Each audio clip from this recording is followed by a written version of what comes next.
Bonjour. Les news de ce début d'année comportent 3 volets. Un premier, en chaîne véritable, abrite la vie professionnelle du CERENA Ouest.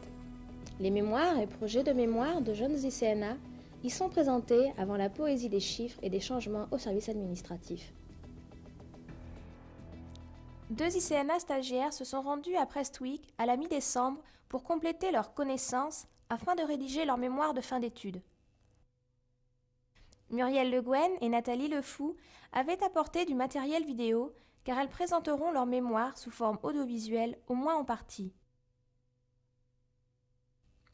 Elles suivent en cela l'exemple de Michael Le Breton et de Gwenaëlle Pencréache qui ont présenté leur mémoire consacrée à la mise en service de la RVSM à Brest sous forme de film vidéo et avec les félicitations du jury.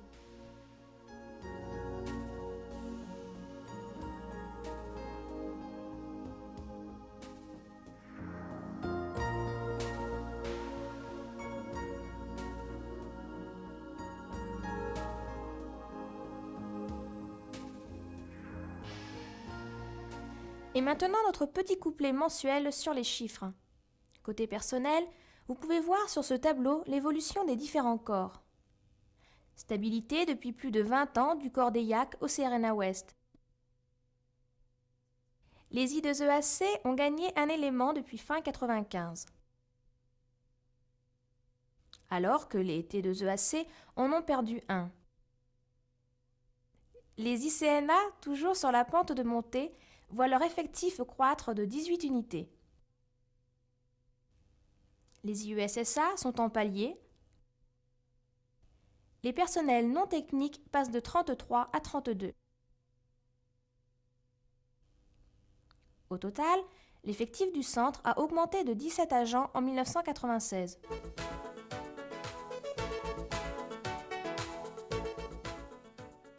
Le trafic à présent. Le trafic FIR a augmenté de près de 10% en 1996, mais il faut noter que le trafic planifié en FIR a légèrement diminué de 0,2%. Phénomène analogue en UIR, où le trafic global a progressé de 3,5%, alors que le trafic planifié en UIR n'a augmenté que d'1,5%. Tout ceci est dû à la poussée des vols évolutifs qui ont progressé de 16% d'une année sur l'autre. Finalement, le trafic total du centre a progressé de près de 3% en 1996.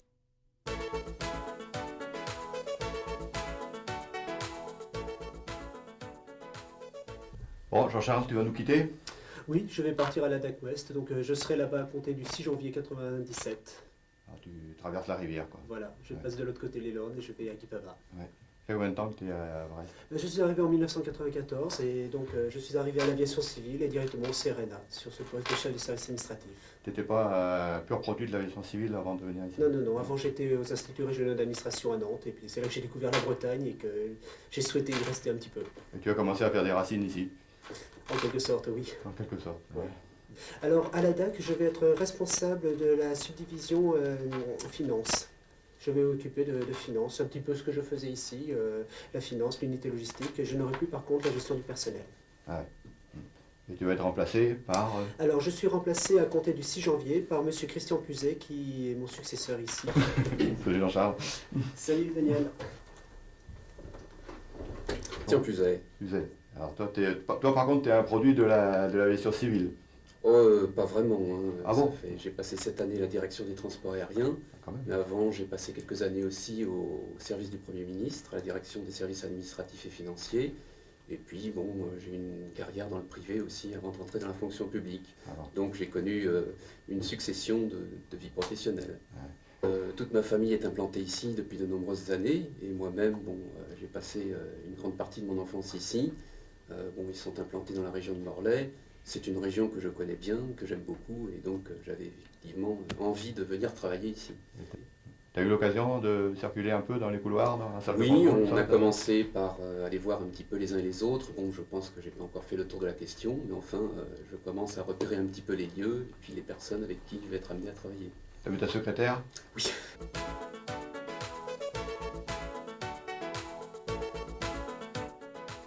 Le deuxième volet est, vous le comprendrez, en sapin de Noël.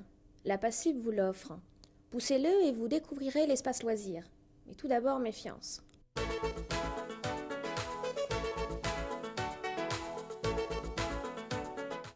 Alerte rouge au Serena West avec la mise en œuvre récente du plan Vigipicrate millésime 96. Mais si certaines incitations malsaines ont pu être sorties à temps des agendas, d'autres manœuvres insidieuses continuent de guetter la moindre défaillance. Ainsi, en salle de contrôle, chacun peut trouver une publicité permanente pour le Bordeaux supérieur. Et que dire de ses conseils quotidiens à consommer du cognac à jeun? Et sur cette carte apparemment anodine, regardez bien le bourg de Locronan. Locronan-bourg, on ne saurait être plus direct. Et même dans les couloirs, l'incitation est partout, comme ce casier arborant en toute impunité la carte des vins. Un seul conseil donc, ouvrez l'œil.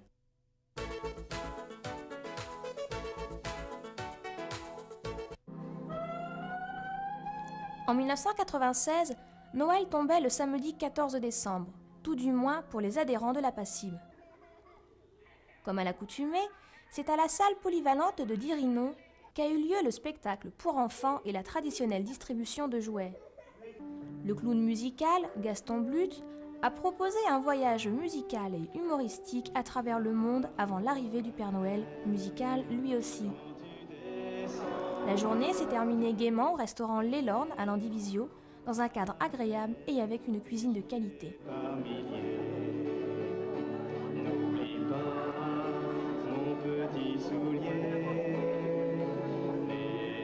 Alexandre Kerr de Gouvernement, ils sont pas là. Julie Tartu.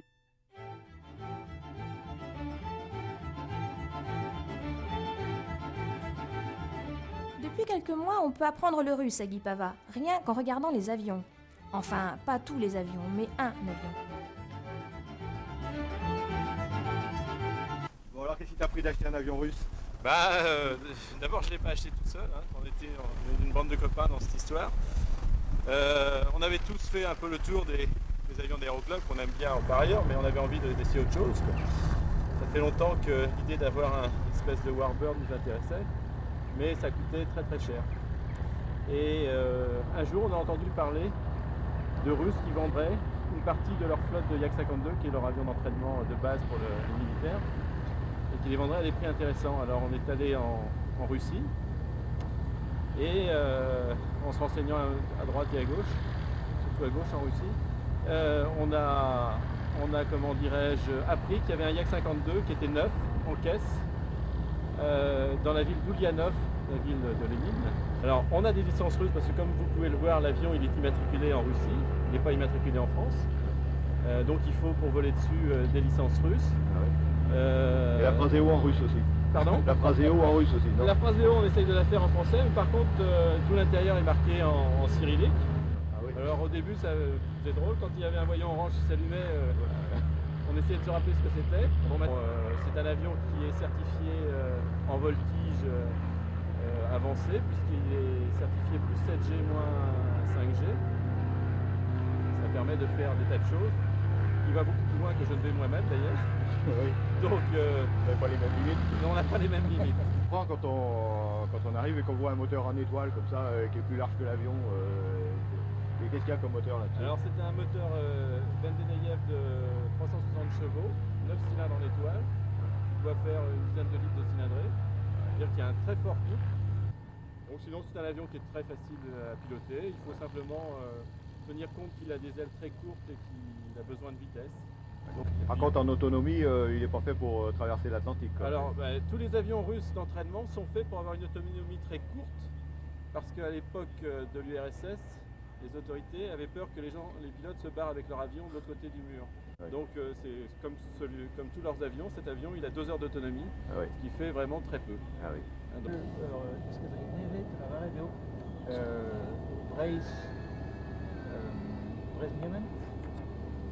dois-je dire, il y a... Je traduis. Dans la langue un peu de l'Est, Orthovrest et Litovsk, là. Tu as parlé d'engins de guerre, de poissons de guerre et tout ça. Est-ce qu'il y a une association pour créer une nouvelle escadrille Brest et Niemen comme on dit? Figure-toi que c'est un... Je le dirai pas en breton, j'aurais bien aimé le dire en C'est le breton. premier, est-ce qu'il y en aura d'autres? Mais voilà, on espère bien, effectivement, en avoir plusieurs, de manière à faire une petite patrouille bretonne.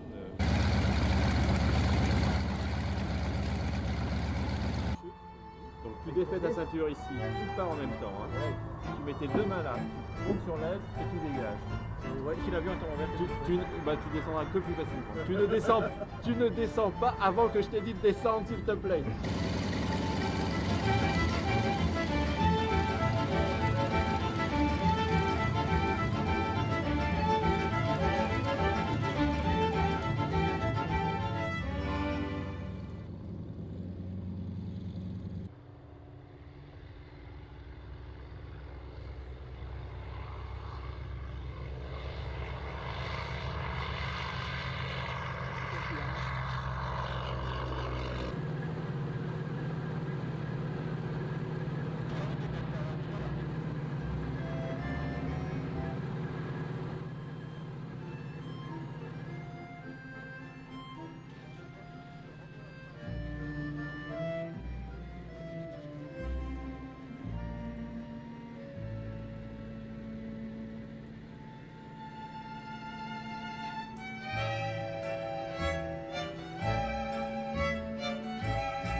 Le troisième volet, légèrement constitué de bambou de Birmanie, nous est apporté par Fabrice Rigaud.